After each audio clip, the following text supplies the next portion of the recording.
करने में सिर्फ इशारा लेना है आपकी आवाज़ का, गला सिर्फ अपनी ज़ुबान से आवाज़ निकालनी है, इसमें खुद ही सारे सिस्टम को चलाना है। अल्हम्दुलिल्लाहिल्लज़ी खलक़ल इंसान वस्सलातु वस्सलामु अला अब्दिहिल्लज़ी फ़द्दलहु बिल इल्मि वल इअजाज़ि वल बयान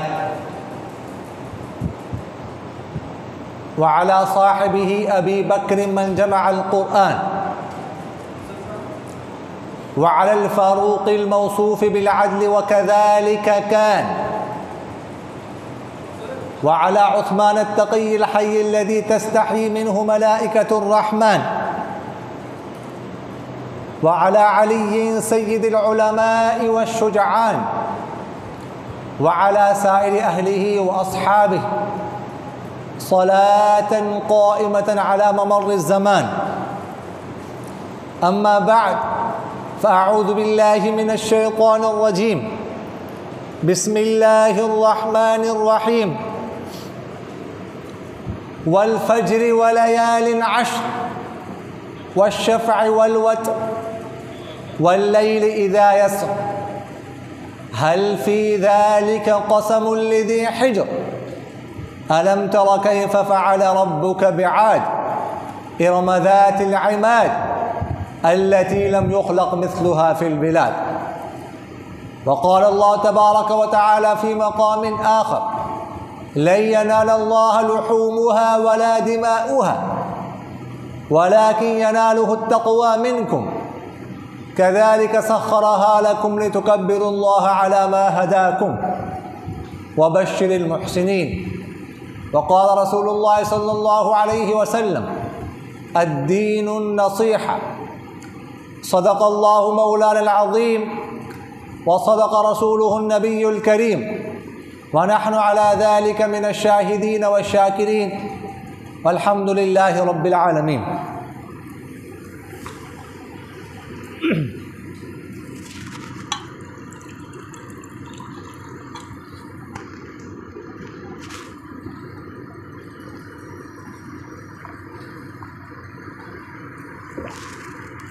अज़ीज़ान मन, बुज़ुर्गान मुहतरम, जैसा कि आप हज़रात को बख़ूबी इल्म है कि ज़ुल्हज का मुबारक महीना शुरू हो चुका है। आज ज़ुल्हज्जा की दूसरी तारीख़ है। वैसे तो हर दिन या रात को या किसी भी घड़ी में किसी भी साअत अल्लाह ताला की इबादत की जाए इखलास के साथ अल्लाह के लिए तो अल्लाह ताला उससे बहुत खुश होते हैं और कबूल फरमाते हैं। लेकिन कुछ अय्याम ऐसे होते हैं जो गोया कि आप कह सकते हैं कि इबादत की सीज़न हुआ करते हैं। जैसे आजकल कुर्बानी का सीज़न है, हर तरफ देखते अब जानवर ही जानवर हैं, रेट भी आसमान तक पहुंच जाता है। तो इसी तरह कुछ अय्याम या कुछ औक़ात अल्लाह ताला को महबूब होते हैं, पसंदीदा होते हैं, जिनमें कोई अमल किया जाए तो वो अल्लाह को बहुत पसंद होता है। इसी तरह ये जो अय्याम हैं ज़ुल्हज के इब्तिदाई 10 दिन, इनमें भी जो अमल किया जाए तो अल्लाह को बड़ा पसंद होता है। सरकार दो आलम सल्लल्लाहु अलैहि वसल्लम का इरशाद मुबारक है कि कोई अमल, कोई भी अमल अल्लाह ताला को इन अय्याम के अमल से ज़्यादा पसंदीदा नहीं है। यानी इन अय्याम में जो अमल किया जाए वो बाकी तमाम अय्याम के अमल से सबसे ज़्यादा पसंदीदा है।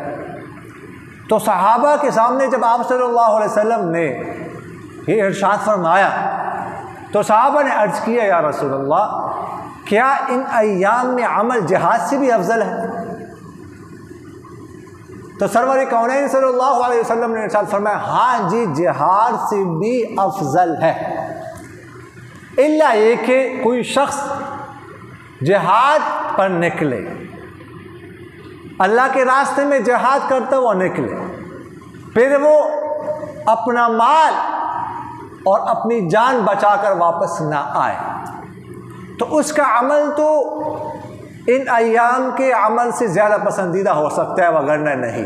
क्या मतलब? यानी कोई शख्स जिहाद में निकले, उसका माल भी चला जाए, उसकी जान भी चली जाए, वो अपना माल भी कुर्बान कर दे, अपनी जान भी अल्लाह के रास्ते में कुर्बान करे, तो उसका अमल तो इन अय्याम के अमल से ज़्यादा पसंदीदा हो सकता है, वगरना उसके अलावा कोई अमल ऐसा नहीं है जो अल्लाह के यहाँ इन अय्याम में अमल से ज़्यादा पसंदीदा हो।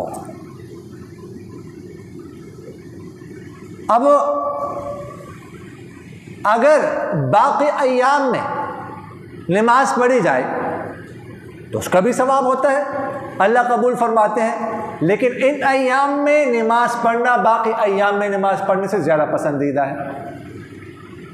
इन अय्याम में नफली इबादत करना बाकी अय्याम की नफली इबादत से अल्लाह को ज़्यादा पसंदीदा है। इन अय्याम में रोज़े रखना बाकी अय्याम के रोज़ों से ज़्यादा पसंदीदा है। इन अय्याम में सदका करना बाकी अय्याम के सदक़े से अल्लाह के यहाँ ज़्यादा पसंदीदा है। हर अमल इन अय्याम का अल्लाह ताला के यहाँ पसंदीदा है। देखिएगा, इबादत तो हम कर ही लेते हैं, नमाज भी पढ़ लेते हैं, ज़कात भी अदा करते हैं, रोज़ा भी रख लेते हैं। इबादत करना तो आसान, लेकिन असल जो काम है वो गुनाहों को छोड़ना है। गुनाह छोड़ना ये असल काम, असल बीमारी हमारी वो गुनाह है। हुज़ूर अक़दस सल्लल्लाहु अलैहि वसल्लम ने एक दफ़ा इरशाद फरमाया, क्या मैं तुम्हें ना बताऊं कि तुम्हारी बीमारी क्या है, असल बीमारी क्या है? तो सहाबा ने अर्ज़ किया, या रसूल अल्लाह ज़रूर बताइएगा। फरमाया गुनाह, ये तुम्हारी बीमारी। पर फरमाया कि मैं इसका इलाज ना बताऊं। सहाबा ने अर्ज़ किया इलाज बताए, तो फरमाया इसका इलाज तौबा व इस्तिग़फ़ार है। और इन अय्याम में जो पसंदीदा अमल है वो कुर्बानी है, और कुर्बानी का भी असल मकसद अल्लाह ताला ने क्या बताया? ला यनालुल्लाहु लुहूमुहा वला दिमाउहा वलाकिन यनालुहु तक़वा मिनकुम। असल मकसद क्या है? तक़वा है। और तक़वा किसे कहते हैं? गुनाहों से अपने आप को बचाना। तक़वा का लफ्ज़ी माना है ना बचना, तो गुनाहों से बचना, तो असल काम गुनाहों से बचना है। वैसे तो हमारे बहुत सारे गुनाह हैं, लेकिन एक आध गुनाह जो हम आलानिया तौर पर करते हैं, कम से कम उससे तो बचना चाहिए। वो गुनाह क्या है? दाढ़ी मुंडवाना। अब ये गुनाह है, ये गुनाह ऐसा है कि हम मुसलसल 24 घंटे इसी गुनाह में रहते हैं। अब मुझे ये बताएं कि इस गुनाह में फ़ायदा क्या है, लज्जत क्या है? क्या दाढ़ी मुंडवाने से हम खूबसूरत लगेंगे? मैंने भी दाढ़ी रखी हुई है, इन्होंने भी दाढ़ी रखी हुई है, हो सकता है मैं तुमसे ज़्यादा खूबसूरत लग रहा हूँ। मैं इसलिए नहीं कह रहा कि मैं कोई खूबसूरत हूँ, मैं इस दाढ़ी की वजह से कह रहा हूँ। इन्होंने दाढ़ी रखी हुई है, इन्होंने भी दाढ़ी रखी हुई है। क्या दाढ़ी मुंडवाने की वजह से कोई खूबसूरत लगता है? क्या मुझे ये बताएं कि दाढ़ी मुंडवाएंगे तो क्या बीवी को प्यारे लग जाएंगे आप? हो सकता है कि मैं तुमसे ज़्यादा बीवी को प्यारा लगता हूँ। क्या कर लेंगे आप दाढ़ी मुंडवा के? लेकिन मुसलसल गुनाह में रहेंगे, आप स्किन आपको ख़राब होगा। कुछ अरसा जो है ना, अरसा करने के बाद आप भूरे लगने लग जाएंगे। फ़ायदा क्या है इसको मुझे बताएं। क्या आपका रोब बैठ जाएगा लोगों पर? नहीं, रोब तो उसका होता है जो बाशरा होता है, तो दाढ़ी वाला होता है। लोग जाते ही उसको सलाम भी लेते हैं, सलाम करते हैं, उसका रोब भी होता है। स्टूडेंट्स पर भी उसका रोब होता है, साथियों पर भी उसका रोब होता है। तो कर क्या, उसमें क्या लज्जत है मुझे बता। तो एक तो इस गुनाह को छोड़ना चाहिए, अभी से इरादा कर ले कि हम इसके बाद मैं दाढ़ी नहीं मुंडवाऊंगा, या जो कटवाते हैं वो नहीं कटवाऊंगा, अल्लाह को खुश करूंगा। इसमें है क्या मुझे बता। दूसरा गुनाह जो हम करते हैं वो है कि शलवार टखनों से नीचे रखना। हुजूर अक़दस सल्लल्लाहु अलैहि वसल्लम का इरशाद मुबारक है कि शबी बारात को अल्लाह ताला बनु कल, एक कबीरत अरबों का बनु कल, बहुत ज़्यादा बकरियाँ रखते थे उस ज़माने में, हर कोई बकरियाँ रखता था, 200, 300, 400, 500 बकरियाँ के पास होती थी। तो फरमाया कि बनु कल के बकरियों पर जितने बाल हैं तो शब बारात को अल्लाह ताला उतने लोगों की मग़फ़िरत फरमाते हैं। लेकिन फरमाया दो लोगों की मग़फ़िरत नहीं होती, एक जो दिल में कीना रखता हो, दूसरा जो अपनी शलवार टखनों से नीचे रखता हो। और फरमाया जो शख्स शलवार टखनों से नीचे लगता है अल्लाह ताला क़यामत वाले दिन उसकी तरफ नज़र रहमत नहीं फरमाएंगे। अब मुझे बताए इसमें क्या फ़ायदा है, क्या लज्जत है, क्या है इसमें, ये छोड़ नहीं सकते हम। तो आज से इरादा कर ले, गुनाह छोड़ना असल काम है, गुनाह छोड़ना, गुनाहों को छोड़ना। इबादत करना आसान है, गुनाहों को छोड़ना मुश्किल। तो इन दिनों में गुनाहों को छोड़ेंगे हम। अल्लाह ताला कुरान पाक में फरमाते हैं वल फज्र वलयालिन अश्र वश्शफ़अ वल वत्र, कसम है फजर की, कसम है सुबह की। अब इसी सुबह कौन सी सुबह मुराद है? तो मुफस्सिरीन के अक़वाल इसमें मुख्तलिफ हैं। बाद मुफस्सिरीन फरमाते हैं कि हर सुबह मुराद है। हर सुबह जब आती है एक इनक़िलाब लेकर आती है। अब इस सुबह के दिन में क्या कुछ होता है, किसी ने ज़िंदा होना है, किसी ने मरना है, किसी ने कमाना है, किसी को नुकसान होना है, किसी ने क्या करना है, किसी ने क्या नहीं करना। हर सुबह एक इनक़िलाब लाती है, तो हर सुबह मुराद। और बाद ने कहा कि इससे मुराद है यकम मुहर्रम की जो सुबह है, उससे चूँकि साल का आगाज़ होता है वो सुबह मुराद। लेकिन बाद मुफस्सिरीन फरमाते हैं, हज़रत अब्दुल्लाह बिन अब्बास रज़ी अल्लाह अन्हुमा की राय भी है कि इससे जो यौमुन नहर 10 ज़ुल्हज्जा की सुबह है वो मुराद है। अच्छा, उस फजर की कसम क्यों उठाई? इसलिए कि वो जो फजर है, जो 10 ज़ुल्हज्जा की सुबह है, वो एक मुनफरिद सुबह है। इसलिए कि हर जो सुबह होती है, हर जो दिन होता है, उसके साथ एक रात होती है। रात पहले आती है, कमरी तारीख जो है ना वो मगरिब से शुरू होती है, रात आती है, उसकी रात पहले आती है, उसके बाद फिर दिन आता है। लेकिन जो 10 ज़ुल्हज्जा की सुबह है, इसके साथ रात कोई नहीं है।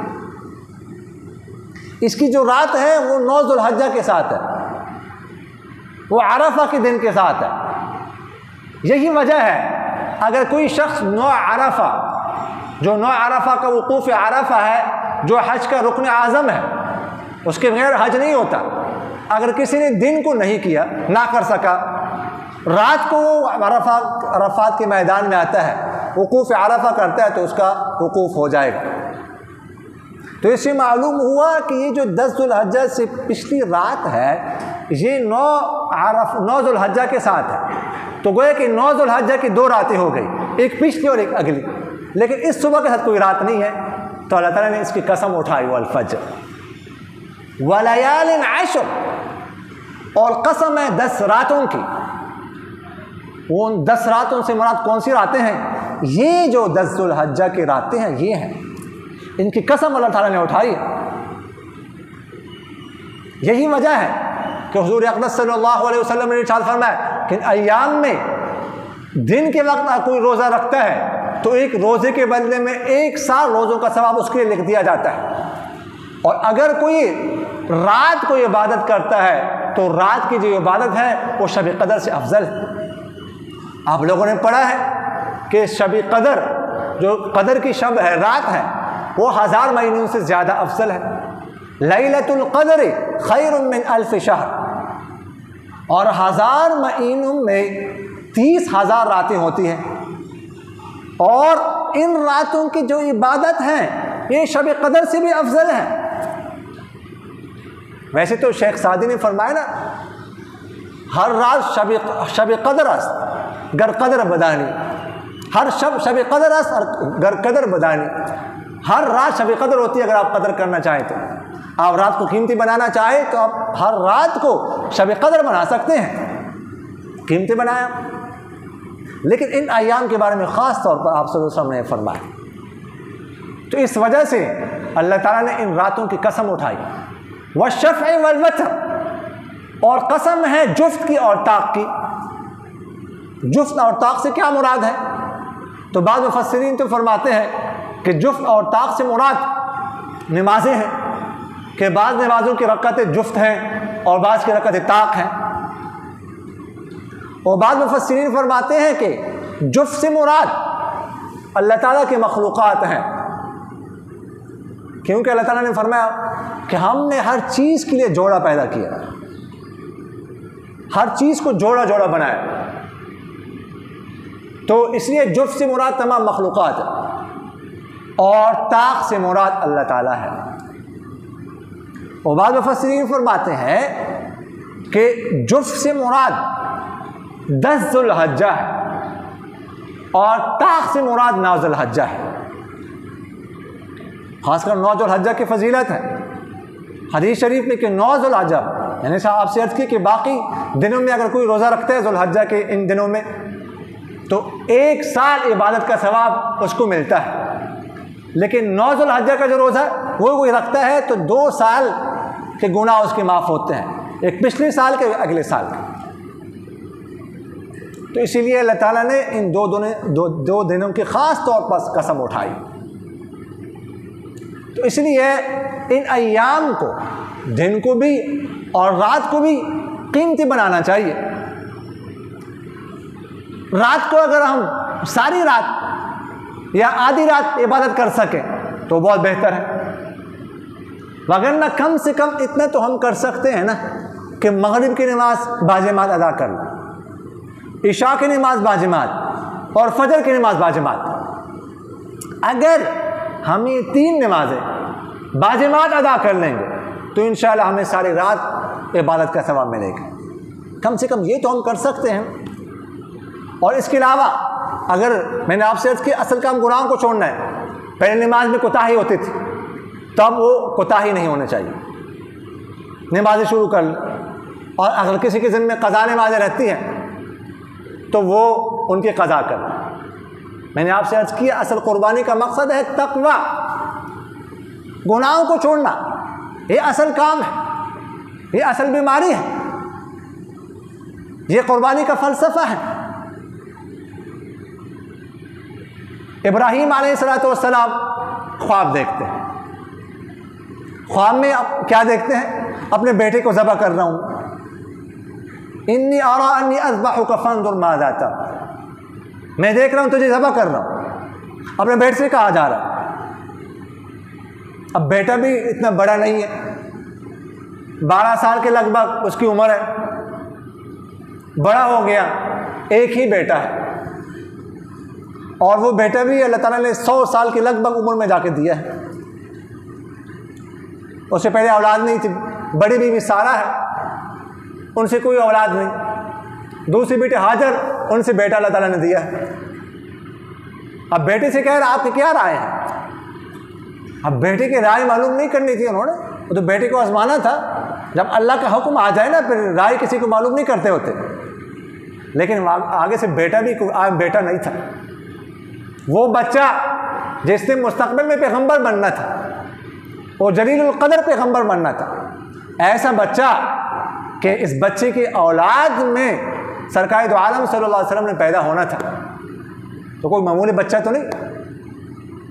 तो बच्चे ने कहा फंजुर माज़ा तरा क़ाल या अबति फ़अल मा तुअमर, बच्चे ने कहा ए अब्बाजान आपको जो हुक्म किया जा रहा है अब कर गुजरे।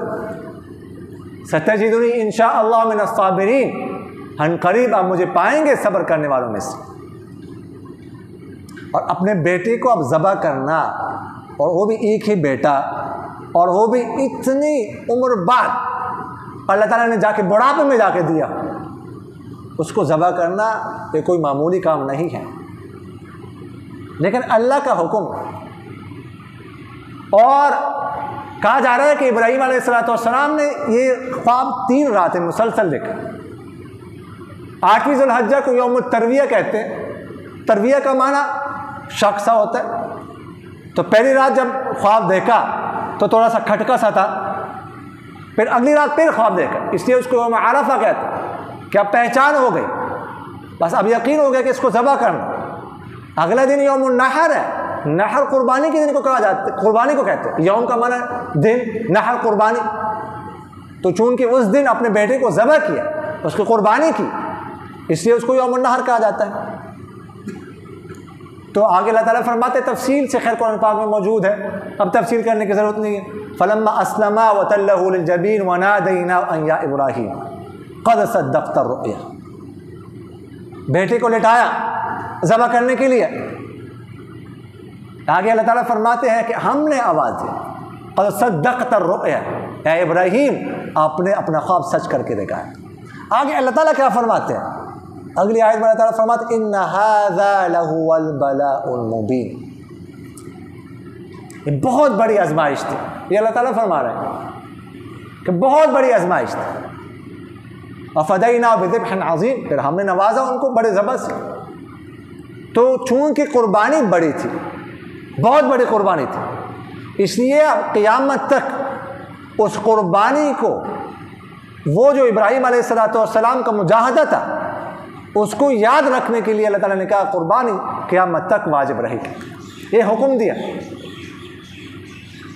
अल्लाह ताला फरमाते हैं ला यनालल्लाहु लुहूमुहा वला दिमाउहा वलाकिन यनालुहु तक़वा मिनकुम। अल्लाह ताला को ना तो इसका गोश्त पहुंचता है और ना ही खून पहुंचता है। या जो हम जानवरों को ज़बह करते हैं, खून बहाते हैं, तो अल्लाह ताला को इसकी ज़रूरत नहीं है। अल्लाह जल्ल जलालहू को गोश्त की ज़रूरत नहीं है। नऊज़ु बिल्लाह, क्या अल्लाह ताला अपनी मखलूक को खुराक नहीं दे सकता? इसलिए अल्लाह जल्ल जलालहू ने कुर्बानी वाजिब की कि मेरे जो फ़ुला मखलूक़ात हैं, मसलन जो मछलियाँ हैं, तो चूँकि उनको मैं खुराक नहीं दे सकता इतने अरसे के लिए, इसलिए जो कुर्बानी का गोश्त है या मछलियों के लिए डाल लें। क्या अल्लाह ताला ने हुक्म किया है? क्या अल्लाह ताला ने यह हमें कहा है कि वो जो फुला जो मेरे जानवर हैं जो अफ्रीका के जंगलों में हैं, वहाँ पर चूँकि उनकी खुराक में पूरी नहीं कर सकता, इसलिए ये जो गोश्त है ये जमा करके उन जानवरों के सामने डाल दे? क्या अल्लाह ताला ने ये फरमाया? अल्लाह ताला फरमाते हैं गोश्त तुम खुद खाओ, खुद भी खा सकते हो, गरीबों को भी खिला सकते हो, अमीरों को भी खिला सकते हो, हत्ता कि गैर मुस्लिम को भी दे सकते हो। गैर मुस्लिम को कुर्बानी का गोश्त देना जायज़ है। ये घरों में काम करते हैं लोग, ईसाई होते हैं बाज़ लोग, बाज़ घरों में या ख़वातीन होती हैं, तो उनको आप गोश्त दे सकते हैं कुर्बानी का, और दे दे अच्छी बात है, ये भी सिले रहमी में आता है। तो अल्लाह जल्ल जलालहू ने फरमाया कि मुझे गोश्त की ज़रूरत नहीं है, गोश्त तुम खुद खाओ, बल्कि अमीरों को भी दो, मुझे इसकी ज़रूरत नहीं। वलाकिन यनालुहु तक़वा मिनकुम, अल्लाह ताला को जो चीज़ मतलूब है तुमसे वो तक़वा है। अच्छा, आजकल बाद लोग जो है ना वो कहते हैं, इतराज़ करना शुरू कर देते हैं, जी कुर्बानी की क्या ज़रूरत है, इतना पैसा ज़ाया होता है अरबों के हिसाब से, शायद खरबों के हिसाब से, ये तो पैसा ज़ाया हो रहा है, नुकसान हो रहा है, हम पैसे ज़ाया कर रहे हैं, हम जो है ना खून बहा के गोया के पैसा ऐसे फेंक रहे हैं, इसकी क्या ज़रूरत है? बाज़ लोग कॉलम लिखना शुरू कर देते हैं। ये तो कल को कोई ये एतराज़ शुरू कर देगा कि हज की क्या ज़रूरत है, 15 लाख पैकेज है, ये तो कम से कम है 13-14 लाख ना। तो बाज़ हज़रात जो है ना वो तो उनका पैकेज 35 लाख होता है, 50 लाख तक भी जाता है, इसकी क्या ज़रूरत है? अब ये सारे पैसे जमा कर लो, तो अरबों के हिसाब से, शायद खरबों के हिसाब से पैसे जमा हो जाए। बहुत सारे लोग मौजूद हैं, उनके घर नहीं है, उनको घर दे दो, प्लाट नहीं है, उनको प्लाट खरीद कर दे दो, किसी के पास गाड़ी नहीं है, उनको गाड़ी लेकर दे दो, किसी के पास बाइक नहीं, उनको बाइक लेकर दो, किसी के पास साइकिल नहीं, उनको साइकिल लेकर दो, किसी का इलाज मुआवजे का खर्चा नहीं, उसको इलाज मुआवजे का खर्चा दो। इसकी क्या ज़रूरत है? कल को ये कहना कोई शुरू कर दे कल को ये कहना शुरू कर देंगे जी ज़कात देने की क्या ज़रूरत है। कल को ये कहना शुरू कर देंगे जी रोज़ा रखने 30 दिन रोज़ा रखने उसकी क्या ज़रूरत है, अपने नफ्स को अज़ाब में डालने वाली बात है। ये तो आप अल्लाह के हुक्म पर इतराज़ कर रहे हैं। अल्लाह का हुक्म है, आपने कुर्बानी करनी है, सबसे पसंदीदा अमल कुर्बानी है। ये आप सल्लल्लाहु अलैहि वसल्लम ने फरमाया, और फरमाया कि कुर्बानी का जो खून है ज़मीन पे गिरने से पहले इंसान की मग़फ़िरत होती है। बस अल्लाह का हुक्म है, हम इसमें हिकमत तलाश करें। मुजद्दिद अल्फ़िसानी रहमतुल्लाह फरमाते हैं कि अहकाम में, अल्लाह के अहकाम में हिकमत तलाश करना ये इनकार ख़त्म नबूवत के मुतरादिफ है। हम पाबंद हैं, जो बॉस का हुक्म है, आका का हुक्म है ग़ुलाम से वो चीज़ उठा के उधर रख दो, वो उठा के इधर रख दो, तो क्या ग़ुलाम नौकरी कह सकते हैं क्यों रखूँ मैं? भाई आपको मैं तनख्वाह दे रहा हूँ, आप मुझसे कौन है पूछने वाले हैं? मेरा हुक्म है ये चीज़ उठा के उधर रख दो, वो चीज़ उठा के उधर रख दो। आपके ड्यूटी है इतने अयाम की, इतने घंटों की ड्यूटी है, आपने ये काम करना है बस। हम अल्लाह के बंदे हैं, अल्लाह का हुक्म हमने पूरा करना है बस। इसमें हिकमत कैसे तलाश करें हम?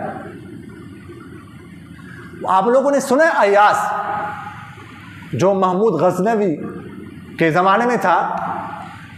अयास एक सिपाही का बेटा था, तो वालिद की भी कोई ख़ास हैसियत नहीं थी और ये भी सीधा साधा ही था,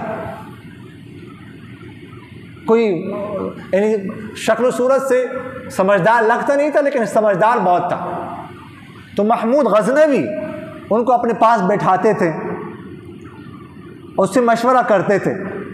तो जाहिर है कि जो बाकी वज़ीर मुशीर थे ये कहाँ बर्दाश्त कर सकते थे, उनको अच्छा लगता नहीं था, किसी की भी कोई हैसियत नहीं है, कोई समझदार भी नहीं लगता, सीधा साधा ही लगता है, ना इसके बाप की कोई हैसियत है। तो खैर उन्होंने इतराज़ करना शुरू किया, इतराज़ करते होते थे। तो एक दफ़ा महमूद गज़नवी रहमहुल्लाह ने बिठाया सबको, वज़ीरों को मुशीरों को ऐसे हल्का बनाकर बिठाया और महमूद गज़नवी को बिल्कुल आखिर में बैठा दिया। फिर कहा किसी खादिम से कि जो बैतुल माल है वहाँ से कीमती मूठी लेकर आए, कीमती पत्थर लेकर आए। मूठी पत्थर लाया गया, यहाँ से जो वज़ीर बैठे हुए थे, पत्थर जो कि बहुत कीमती था, बहुत कीमती था, उसको कहा इसको तोड़ दो, ज़मीन पे दे मार। वो कहने लगा इतना कीमती पत्थर है, ये कैसे तोड़ दूँ मैं, ये तो माल को ज़ाया करने वाली बात है। दूसरे से कहा तोड़ दो इसको, ज़मीन पे दे मार। उसने भी वही जवाब दिया कि इतना कीमती पत्थर, ऐसे कीमती पत्थर, ऐसे कीमती मोती हमारे ख़जाने में नहीं है, इसकी बहुत बड़ी कीमत है, मैं तो ये काम में नहीं कर सकता, बादशाह सलामत ये काम में नहीं कर सकता। तीसरी को ये कहा, चौथे को, चलते चलते चलते चलते बात यहाँ तक आ गई, सब ने एक ही जवाब दिया कि ये पत्थर बहुत कीमती हैं, इसको हम नहीं तोड़ सकते। बात पहुँचते पहुँचते अयाज तक पहुँच गई। अयाज को, अयाज इसको तोड़ दो। अयाज ने खड़े होकर ज़मीन पे दे मारा, तोड़ दे, टुकड़े टुकड़े कर दे।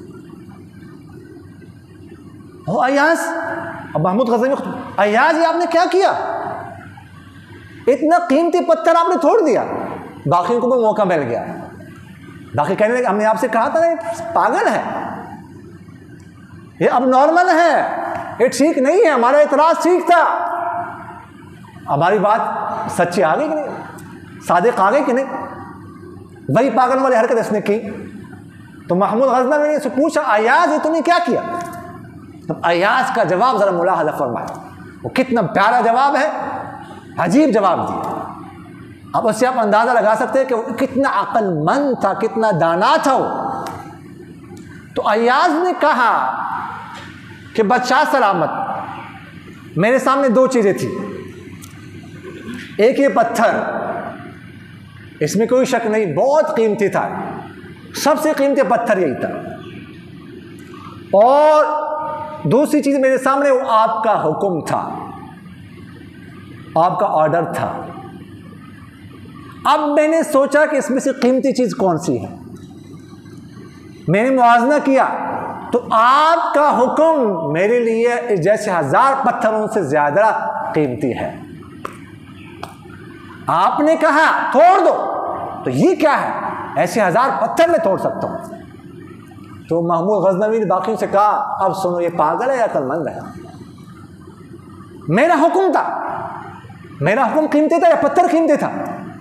मेरा हुक्म था तोड़ दो, तुम्हें तोड़ना चाहिए था। इसी की तरफ जो है ना, वो अल्लामा इकबाल ने इशारा किया कि एक ही सफ में खड़े हो गए महमूद और अय्यास, ना कोई बंदा रहा ना बंदा नवास, वही अय्यास। तो कुर्बानी अल्लाह का हुक्म है कि तुम लोगों ने उस दिन जानवर को कुर्बान करना है, बस खून बहाना है, ये अल्लाह का हुक्म है बस। अब इसमें हिकमत क्या है, इसकी हिकमत हमें समझ आए या ना आए, हमने करना है। आगे अल्लाह ताला बताते असल काम क्या, वलाकिन यनालुहु तक़वा मिनकुम, असल काम है तक़वा। अल्लाह जल्ल जलालुहु ने रमज़ान के बारे में फरमाया, कुतिबा अलैकुमुस सियाम कमा कुतिबा अलल लज़ीना मिन क़ब्लिकुम लअल्लकुम तत्तक़ून, तुम पर रोज़ा फ़र्ज कर दिया गया जैसे तुम पर पहले लोगों पर रोज़ा, तुमसे पहले जो लोग गुजरे हैं उन पर भी रोज़ा फ़र्ज था। आखिर में मकसद बताया, इसका मकसद क्या है, लअल्लकुम तत्तक़ून, इसका मकसद तक़वा है ताकि तुम तक़वा इख्तियार कर लो। इसी तरह यहाँ पर कुर्बानी का हुक्म दिया, लेकिन वलाकिन यनालुहु तक़वा मिनकुम, गोश्त खून नहीं पहुँचता, अल्लाह को जो पहुँचता है वो तक़वा है। और मैं अर्ज़ कर चुका हूँ कि तक़वा का माना क्या है, बचना, तो गुनाहों से अपने आप को बचाना। अल्लाह का हुक्म है कुर्बानी करो, कुर्बानी तो हम करते हैं। अच्छा जी, इन अय्याम में नाखून ना काटना और इन अय्याम बाल ना काटना, देखिए क्या ये हुक्म मुस्तहब है। अगर कोई ना काटे नाखून बाल तो इंशाल्लाह उसको सवाब मिलेगा, अच्छी बात है। लेकिन अगर कोई काटता है तो कोई गुनाह नहीं, ये फ़र्ज़ वाजिब नहीं। और अगर कोई शख्स ऐसा हो जो कुर्बानी की इस्तिताअत ना रखता हो, कुर्बानी नहीं कर सकता, लेकिन अगर वो नाखून ना काटे, नाखून नहीं काटता, बाल नहीं काटता, तो इंशाअल्लाहुल अज़ीज़ अल्लाह से उम्मीद है कि अल्लाह ताला उसी भी कुर्बानी के सबब अता फरमाएंगे। अब बाल ना काटना, नाखून ना काटना, ये इस्तिहबाबी हुक्म है। अब बाज़ लोग इस पर तो बड़ी पाबंदी से अमल करते हैं, तभी आयाम शुरू हो जाएंगे, बाल नहीं काटेंगे, नाखून नहीं काटेंगे, लेकिन नमाज का वक्त तो होता है, नमाज नहीं पढ़ते,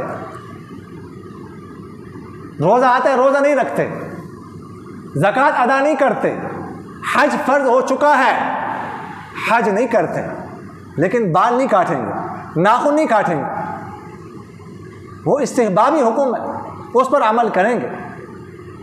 तो इसलिए मैंने आपसे अर्ज़ किया, शुरू में आपसे अर्ज़ किया कि इबादत करना ये आसान है, लेकिन गुनाहों को छोड़ना ये असल काम है, ये असल मकसद है। हुज़ूर अक़दस सल्लल्लाहु अलैहि वसल्लम ने इरशाद फरमाया, तुम्हारी असल बीमारी क्या है? सहाबा ने अर्ज़ किया, क्या है बताएं? फरमाया, तुम्हारी असल बीमारी गुनाह है और उसका असल इलाज तौबा और इस्तिग़फ़ार है। तौबा से गुनाह माफ़ हो सकता है, लेकिन हर गुनाह तौबा से माफ़ नहीं होता। अगर कोई नमाज ना पढ़े, नमाज किसी ने ना पढ़ी, वह तौबा कर ले तो तौबा से नमाज माफ़ नहीं होती। किसी भी किताब में, किसी भी हदीस की किताब में, सही बुखारी में, सही मुस्लिम में या किसी फ़िक़्ह की किताब में कहीं लिखा हुआ है कि ये बाब है इस हवाले से कि जो नमाज क़ज़ा हुई है उनके लिए तौबा की जाए तो नमाज माफ़ हो जाएंगी। ये बाब तौबा है, ये क़ज़ाए फ़वाइद, कोई बाब इस तरह है। तो अगर नमाज क़ज़ा हुई है तो उनकी क़ज़ा करनी पड़ेगी। तो असल मकसद जो है कुर्बानी का वो तक़वा है, वो परहेज़गारी है, वो अल्लाह को राज़ी करना है, वो गुनाहों से अपने आप को बचाना है। अल्लाह ताला मुझे और आप हज़रात को इन बातों पर अमल करने की तौफ़ीक़ नसीब फरमाए।